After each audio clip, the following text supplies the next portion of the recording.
Hi friends, welcome to Shamees kitchen. എല്ലാവർക്കും സുഖമാണല്ലോ. ഇന്നത്തെ നമ്മുടെ സ്പെഷ്യൽ പച്ചമാങ്ങ കൊണ്ടുള്ള നല്ലൊരു രസത്തിൻ്റെ റെസിപ്പിയാണ്.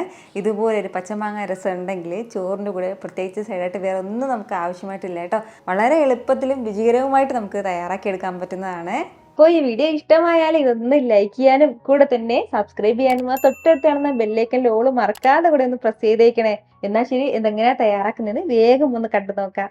നമ്മുടെ ഈ രസം തയ്യാറാക്കിയെടുക്കാനായിട്ട് ആദ്യം നമുക്ക് വേണ്ടത്, ഞാനിപ്പോൾ 1 ടീസ്പൂൺ നിറയെ തന്നെ കുരുമുളക് എടുത്തിട്ടുണ്ട്. അതൊരു മിക്സിയുടെ ജാറിലേക്ക് ചേർക്കാം.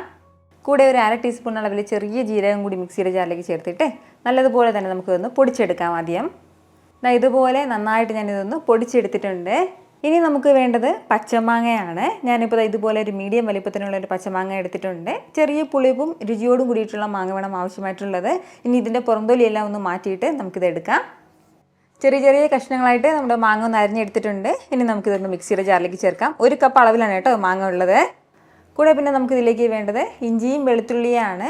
ചെറിയ അല്ലി വെളുത്തുള്ളിയിൽ ഒരു 6 എടുത്തിട്ടുണ്ട്. അതുപോലെ തന്നെ ചെറിയൊരു പീസ് അളവിൽ ഇഞ്ചിയും അതൊന്ന് ലൈറ്റായിട്ട് ഇതുപോലെ തിന്നായിട്ടൊന്ന് അരിഞ്ഞിട്ട് വേണം ചേർക്കാനായിട്ട്. ഇനി വേണ്ടത് 2 പച്ചമുളകാണ്. ഇത് ഇത്രയും ഇനി നമുക്ക് ചെറിയ രീതിയിലൊന്ന് ക്രഷ് ചെയ്തെടുക്കാം. ഇതുപോലെ നന്നായിട്ട് ഞാനൊന്ന് ക്രഷ് ചെയ്തെടുത്തിട്ടുണ്ട്. ഇനി ഒരു കടായി ഒന്ന് അടുപ്പത്തേക്ക് വെച്ചിട്ട് അതൊന്ന് ചൂടായി വരുമ്പോഴത്തേക്കും ഇതിലേക്ക് നമുക്ക് 1.5 ടേബിൾ സ്പൂൺ അളവിൽ വെളിച്ചെണ്ണ ചേർക്കാം. എണ്ണ ഒന്ന് ചൂടായി തുടങ്ങുമ്പോഴത്തേക്കും ഒരു 1/4 ടീസ്പൂൺ മുഴുവൻ ഉലുവ, കൂടെ തന്നെ 1 ടീസ്പൂൺ അളവിൽ കടുകും കൂടി. അപ്പോൾ നമ്മുടെ കടുകെല്ലാം ഇതുപോലെ ഒന്ന് പൊട്ടി തുടങ്ങുമ്പോഴത്തേക്കും പിന്നെ ഇതിലേക്ക് നമുക്ക് ചെറിയുള്ളി ചതച്ചതൊന്ന് ചേർക്കാവുന്നതാണ്. ചെറിയുള്ളി ലൈറ്റായിട്ട് മാത്രം ചതച്ചാൽ മതിയാവും. ഞാനിപ്പോൾ ഒരു 6 ചെറിയുള്ളിയാണ് ഒന്ന് ചതച്ചെടുത്തിട്ടുള്ളത്. ചെറിയുള്ളിയും ചേർത്തിട്ട് ലൈറ്റായിട്ട് ഇതുപോലെ ഒന്ന് വഴറ്റി കൊടുക്കാവുന്നതാണ്. ഇതുപോലെ ഒരല്പസമയം ഒന്ന് വഴറ്റി കൊടുത്തു കഴിഞ്ഞാൽ നമ്മുടെ ചെറിയുള്ളിയെല്ലാം ഇതുപോലെ കളർ ലൈറ്റായിട്ടൊന്ന് ചേഞ്ച് ആയി തുടങ്ങും. ഇപ്പോൾ നമുക്കിനി നമ്മൾ അരച്ച് മാറ്റി വെച്ചിരിക്കുന്ന നമ്മുടെ ഈ മാങ്ങാക്കൂട്ട് ചേർക്കാം. നമ്മുടെ ഈ ഒരു മാങ്ങയുടെ കൂട്ടും ചേർത്തിട്ട് നന്നായിട്ട് ഇനി ഒന്ന് വഴറ്റി കൊടുക്കാവുന്നതാണ്. നമ്മുടെ മാങ്ങയുടെ ആ ഒരു പച്ച ടേസ്റ്റ് എല്ലാം ഒന്ന് മാറി കിട്ടണം. അതുവരെ ഒന്ന് നല്ല രീതിക്ക് ഒന്ന് വഴറ്റി കൊടുക്കാം. ഒരുപാട് സമയത്ത് നമ്മളിത് വഴറ്റണം എന്നുള്ള ആവശ്യമില്ല. ഏകദേശം ഒരു 2-3 മിനിറ്റ് മാത്രം ഒന്ന് വഴറ്റി കൊടുത്താൽ മതിയാവും. ഫ്ലെയിം എല്ലാ സമയത്തും ഒന്ന് മീഡിയത്തിൽ തന്നെ വെച്ചിരിക്കുക. ഒരല്പസമയം നന്നായിട്ട് ഇതൊന്ന് വഴറ്റി കൊടുത്ത് നമ്മുടെ മാങ്ങയുടെയും അതുപോലെ തന്നെ നമ്മുടെ മസാലയുടെയൊക്കെ ഒരു പച്ച ടേസ്റ്റൊക്കെ ഒന്ന് മാറ്റിയെടുത്തിട്ടുണ്ട്. ഇനി ഇതിലേക്ക് നമുക്ക് വേണ്ടത് ഇതുപോലെ ഒരു 1/2 ടീസ്പൂൺ അളവിൽ മഞ്ഞൾപ്പൊടി ചേർക്കാം. കൂടെ ഒരല്പം കറിവേപ്പിലയും കൂടി.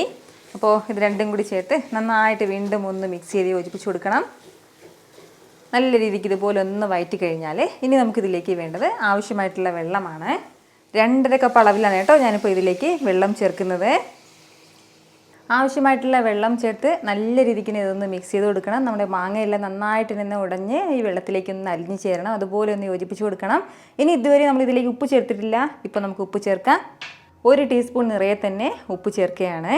ഉപ്പും ചേർത്തിട്ട് നല്ല രീതിക്ക് വീണ്ടും ഇതെല്ലാം കൂടി ഒന്ന് യോജിപ്പിച്ച് കൊടുക്കാം. സാധാരണ നമ്മൾ രസം തയ്യാറാക്കുന്ന സമയത്ത് രസം അങ്ങനെ തിളച്ച് പൊങ്ങാൻ വേണ്ടി നമ്മൾ വിടാറില്ല. ഇങ്ങനെ പതഞ്ഞ് വരുമ്പോൾ തന്നെ നമ്മൾ ഫ്ലെയിം ഓഫ് ചെയ്യാറാണുള്ളത്. പക്ഷേ നമ്മൾ ഈ പച്ചമാങ്ങ രസത്തിന് നന്നായിട്ട് തന്നെ നമ്മുടെ ഈ രസം ഒന്ന് തിളച്ച് കിട്ടണം. എങ്കിൽ മാത്രമേ മാങ്ങ നല്ലതുപോലെ സോഫ്റ്റായിട്ട് ഒന്ന് അലിഞ്ഞ് ചേരത്തുള്ളൂ. ഇപ്പോൾ നമ്മുടെ ഈ രസം നന്നായിട്ട് ഇനി തിളച്ചു തുടങ്ങിയിട്ടുണ്ട്. ഇത് തിളച്ചു തുടങ്ങുമ്പോൾ തന്നെ അറിയാൻ വേണ്ടി പറ്റും നല്ലതുപോലെ നല്ല കുറുകിയിട്ടാണ് നമ്മുടെ ഈ രസം കിട്ടിയിട്ടുള്ളത്. അതായത് നമ്മുടെ മാങ്ങയിൽ നന്നായിട്ട് ഇനി വെന്തുടഞ്ഞ് ചേർന്നിട്ടുണ്ട്. മാങ്ങ വെന്തുടയുമ്പോൾ തന്നെ നല്ല സോഫ്റ്റ് ആകും. ഇതുപോലെ നന്നായിട്ട് നമ്മുടെ രസം ഒന്ന് തിളച്ചു കഴിഞ്ഞാൽ ഇനി നമുക്ക് വേണ്ടത് ഫ്ലെയിം ഒന്ന് കുറച്ച് വെക്കാം. ഫ്ലെയിം കുറച്ച് വെച്ചിട്ട് ഇനി ഇതിലേക്ക് നമുക്ക് ഒരു തക്കാളിയുടെ പകുതി ചേർക്കാം. ലാസ്റ്റ് മാത്രം ഇതുപോലെ ചേർത്താൽ മതിയാവും. ഒരു സവാളയുടെ 1/4 ഭാഗം ഒന്ന് അരിഞ്ഞെടുത്തിട്ടുണ്ട്. അതും കൂടി, ചെറിയുള്ളിയല്ല സവാളയാണ് ചേർക്കേണ്ടത്.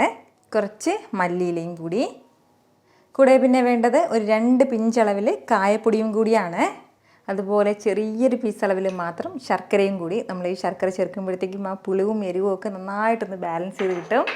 ഇനി നമ്മളിത് തിളപ്പിക്കേണ്ട ആവശ്യമില്ല. നല്ല രീതിക്ക് തന്നെ ഒന്ന് മിക്സ് ചെയ്ത് യോജിപ്പിച്ചെടുത്തു കഴിഞ്ഞാൽ നമ്മുടെ സൂപ്പർ ടേസ്റ്റി ആയിട്ടുള്ളൊരു പച്ചമാങ്ങ രസം ഇവിടെ റെഡി ആയിട്ടുണ്ട് കേട്ടോ. വളരെ രുചികരമായിട്ടാണ് നമ്മുടെ ഈ പച്ചമാങ്ങ രസം നമുക്ക് കിട്ടുന്നത്. ചൂട് ചോറിനോടൊപ്പം ഇതുപോലൊരു രസം ഉണ്ടെങ്കിൽ പിന്നെ പ്രത്യേകിച്ച് സൈഡായിട്ട് വേറെ ഒന്നും തന്നെ നമുക്ക് ആവശ്യമായിട്ടില്ല. ഇപ്പോൾ പച്ചമാങ്ങയുടെ സീസൺ കൂടിയാണ്. സീസൺ ഇല്ലാത്ത സമയത്ത് കൂടി ഒരു പച്ചമാങ്ങ കിട്ടുമ്പോൾ നിങ്ങൾ ഇതുപോലെ രസം തയ്യാറാക്കി നോക്കൂ. നിങ്ങൾക്ക് നന്നായിട്ട് തന്നെ ഇത് ഇഷ്ടമാവും. ട്രൈ ചെയ്ത് നോക്കുന്നവരൊക്കെ മറക്കാതെ നിങ്ങളുടെ ഫീഡ്ബാക്ക് കൂടി ഒന്ന് അറിയിച്ചേക്കണം. കാരണം നിങ്ങളുടെ ഫീഡ്ബാക്ക് കാണുമ്പോഴായിരിക്കും അത് മറ്റുള്ളവർക്കും തയ്യാറാക്കി നോക്കണം എന്നുള്ളൊരു പ്രചോദനം ഉണ്ടാകുന്നത്. എത്ര എളുപ്പത്തിലും രുചികരമായിട്ടാണല്ലേ നമ്മൾ തയ്യാറാക്കി എടുത്തിട്ടുള്ളത്. അപ്പോൾ ഇത് ഇഷ്ടമായാൽ ഇതൊന്ന് ലൈക്ക് ചെയ്യാനും കൂടെ തന്നെ നിങ്ങളുടെ ഫ്രണ്ട്സിനും ഫാമിലിക്കും എല്ലാവർക്കും ഇതൊന്ന് ഷെയർ കൂടി ചെയ്ത് കൊടുത്തേക്കണം. ഇതുപോലുള്ള റെസിപ്പിക്ക് വേണ്ടിയിട്ട് നമ്മുടെ ഷമീസ് കിച്ചൻ ചാനൽ ഫോളോ ചെയ്യാനും സബ്സ്ക്രൈബ് ചെയ്യാനൊന്നും ആരും മറക്കരുത്. വീണ്ടും നല്ലൊരു ഉഷാറ് വീഡിയോ ആയിട്ട് നാളെ കാണാം. അതുവരേക്കും എല്ലാവരും ഹാപ്പി ആയിട്ടിരിക്കുക, സന്തോഷമായിട്ടിരിക്കുക, എല്ലാവരും സേഫ് ആയിട്ടിരിക്കണം. Take care friends. ടാറ്റാ.